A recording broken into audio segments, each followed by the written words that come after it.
Okay, mate. I mean, how do you find it? It's not an easy question to answer, even in one small video. There is, numerous, every different type of trade will have a different way to find your entry. And every kind of setup in the market can be different depending on if you're in chop, if you're in an uptrend, if you're in a downtrend. Is it a parabolic move? Is it a failed move? Is it capitulation? Is it a new day? Is it a new week? Is it a rounding pattern? Is it a break of support? Is it a failure at support? So this is not an easy question just to answer. How do you find it? There's every every every situation in the market is different in a way.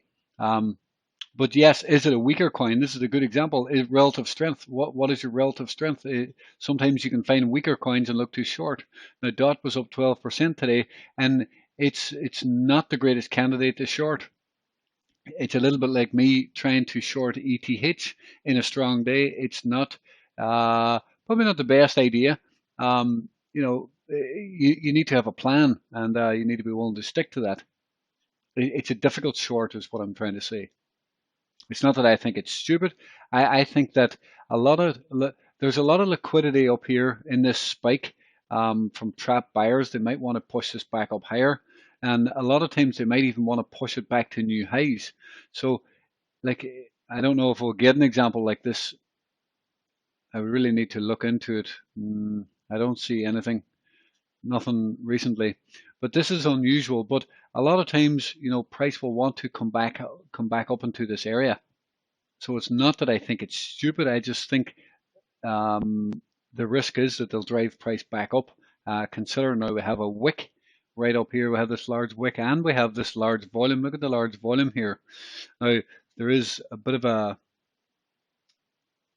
drop on the RSI, but it's not too bad yet. This will start to have to come back up, and then it might start forming a bearish divergence. That is one other thing you want to be looking for, is a potential bearish divergence.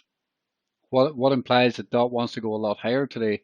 Well, the strength of the move, it's a huge move up, and potentially, this is potentially a bit of a bullish pattern in a way that might want to break up.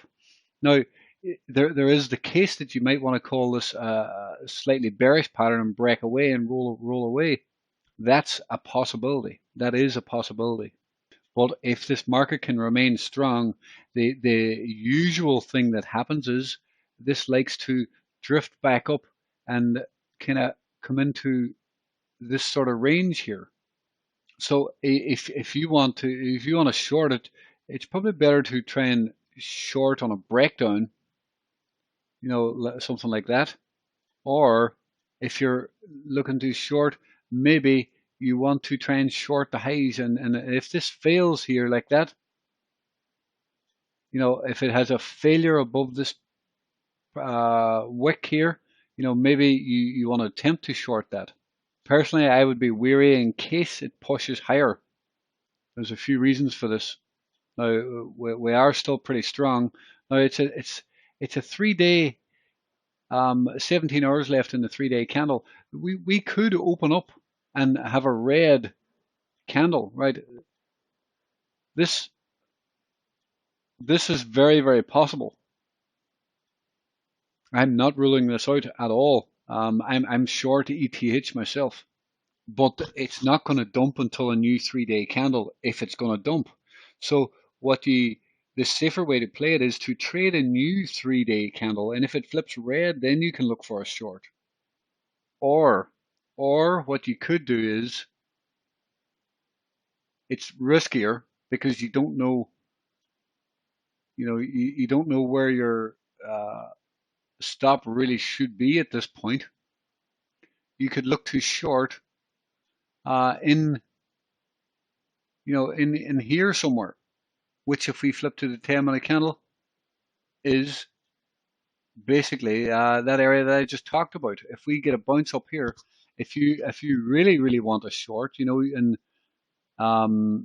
price gives you this sort of action, you could short then with a stop above these highs.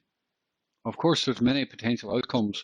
What you're trying to short into, and you wanted to create a BART pattern, and a BART pattern obviously is bearish. Then if this did drop back down and BARTed back down, that's a bearish pattern, and price would then go lower most likely. Okay, but this would be a failed move. The thing is, if it remains strong here, this should go back to new highs up here. So there's a few possible scenarios to keep in mind there. And if you're going to short, well, I would think that it's safer to short kind of in this area if you really want to short this. But it may be safer to try and short a new 3-day candle if it flips red, just like this. We close very strong, extremely strong. Then the next day, the next 3-day candle, it opens up red and drops. That's the situation that is more likely if this price is going to drop.